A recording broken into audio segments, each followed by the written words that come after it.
Notícias, informações, entrevistas. Você encontra aqui no Conecta Cash, o podcast do curso de jornalismo da Estácio São Luís.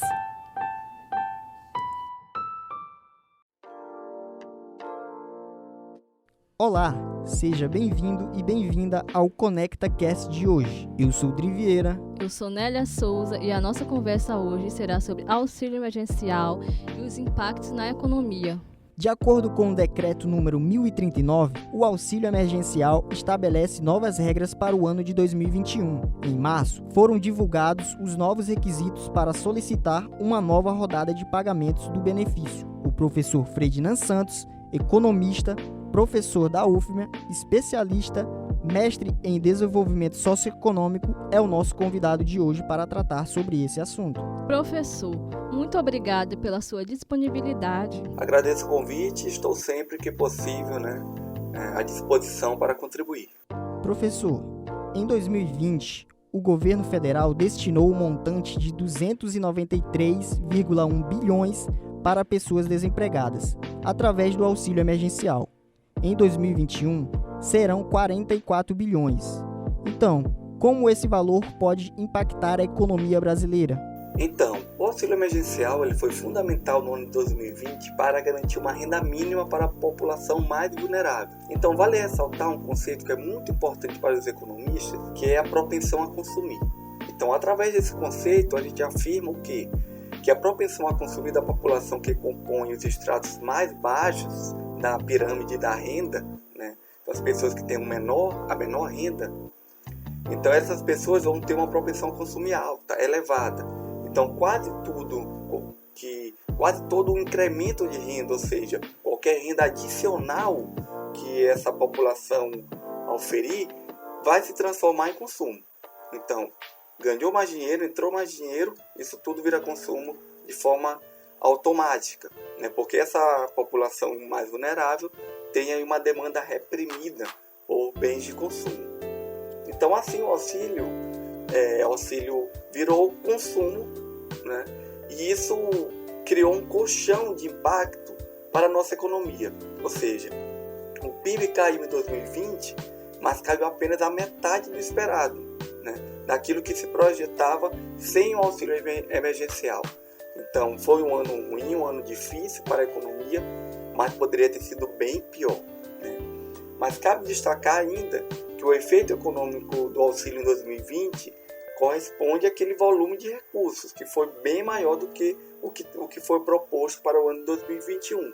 Então, o impacto de 2021 vai ser diferente. Em sua opinião, qual o motivo levou o governo federal a estabelecer um novo decreto para o auxílio emergencial, diminuindo o valor do recurso anterior? E quais são as implicações que isso traz para a sociedade?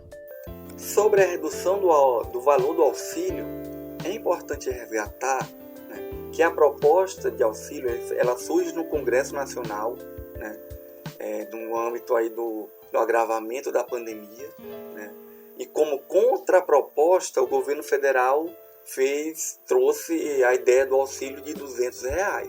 Então essa foi a proposta que o governo levou para o Congresso.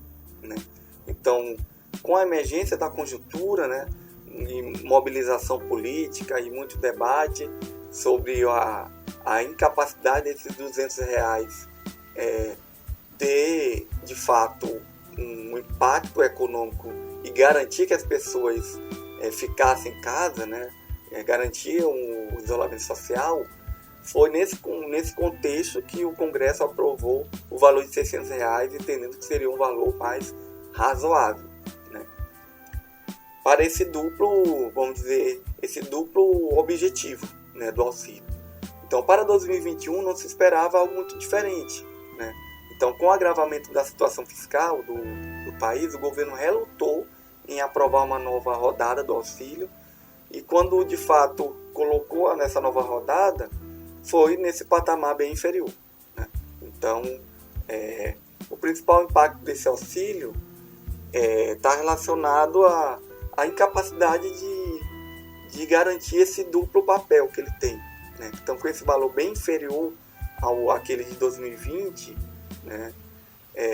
esse pilar do de garantir o isolamento social, a hashtag Fica em Casa, não funciona, né?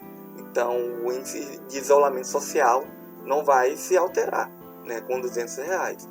Porém, ainda tem um impacto econômico. É óbvio que vai ter, né, um impacto econômico, mas menor do que do ano anterior, né? No ano 2020, o volume de recursos, o montante total foi muito maior, e também pensando individualmente aquele beneficiário, né, aquela pessoa, aquelas famílias que receberam também vão receber um montante muito menor agora. Em 2020 foi muito maior. Então, de fato, teve um impacto muito maior lá do que vai ter agora. Professor, para os beneficiários que receberam auxílio emergencial em 2020 e seus nomes não foram contemplados na lista do novo auxílio emergencial em 2021, como essas pessoas devem proceder para fazer a contestação? A contestação deve ser realizada pelo site consultaauxilio.cidadania.gov.br, né? E pelos canais de atendimento da Caixa, né? Então tem um site, tem um telefone 111, e é importante destacar que as pessoas não devem se aglomerar, né, na Caixa buscando informação, né? Tem que tentar, através dos canais interativos, ver se de fato a pessoa está inserida nesse novo, né, nesse recorte que foi feito dos critérios, né, que foram feitos aí um funil, né, para reduzir, né, o público-alvo, para não perder tempo e não se expor de forma desnecessária, né? Segundo o Centro de Pesquisa em Macroeconomia das Desigualdades da FEA, Faculdade de Economia, Administração e Contabilidade da USP, o benefício social para famílias mais afetadas pela pandemia impediu que a crise financeira fosse maior. Além do auxílio emergencial, quais outros investimentos poderiam ser realizados para o aquecimento das atividades econômicas? O impacto positivo na economia é fato comprovado cientificamente, né, através de vários estudos, né, vários centros universitários estão produzindo, né, conteúdo relativo ao impacto do auxílio emergencial. A gente já tem aí uma literatura se consolidando, né? Mas além do auxílio emergencial, outras importantes políticas de manutenção do emprego e da renda precisam ser reativadas, efetivadas, né? Então, uma grande crítica às políticas adotadas em 2020 pelo governo federal está relacionada à efetividade dessas políticas, que a gente, na prática, percebeu que foi muito tímida, né? Que o resultado não foi alcançado, né? Então, é preciso rever e algumas políticas ser reeditadas, né, que garantam aí a manutenção do emprego, né? Um exemplo é o crédito subsidiado para os micro e pequenos empresários, né? É um setor que ficou extremamente vulnerável nesse período de pandemia e precisa ser assistido pelo poder público, né? E aí a gente fala o governo federal, que tem os instrumentos de política pública, né, para fazer esse auxílio, né? E através aí tanto de políticas macro, políticas fiscais, né, e monetárias, mas também através dos bancos públicos. Então, tem uma série de instrumentos que podem e devem ser utilizados para ajudar nesses setores empresariais que estão em grande dificuldade, né? Então, eu não vejo outro tipo de intervenção, né, na economia, pensando assim no curto prazo, além de uma política mesmo consistente de manutenção do emprego e renda, né?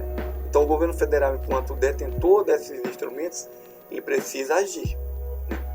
Um outro tipo de política também que é fundamental, é óbvio, é o investimento em infraestrutura, né? Investimento público mesmo, no sentido de produzir, de fomentar a produção, né? Então, estradas, infraestrutura no geral, né? Infraestrutura, a gente sabe que é uma carência muito grande no nosso país e gera emprego e renda e movimenta toda uma cadeia produtiva. Então, gera demanda, né? Então, tem um impacto muito importante, muito relevante nessa geração de emprego e renda e nesse aquecimento do mercado que se dá a partir desses investimentos públicos em infraestrutura. Professor Ferdinand Santos, eu queria agradecer mais uma vez pela sua presença e esperamos contar com você para outras entrevistas. Obrigado pela sua audiência e até a próxima. Até a próxima. Quer ficar por dentro das novidades e divulgações que a Estácio São Luís realiza? Fique ligado no Conecta Cast, o podcast do curso de jornalismo da Estácio São Luís.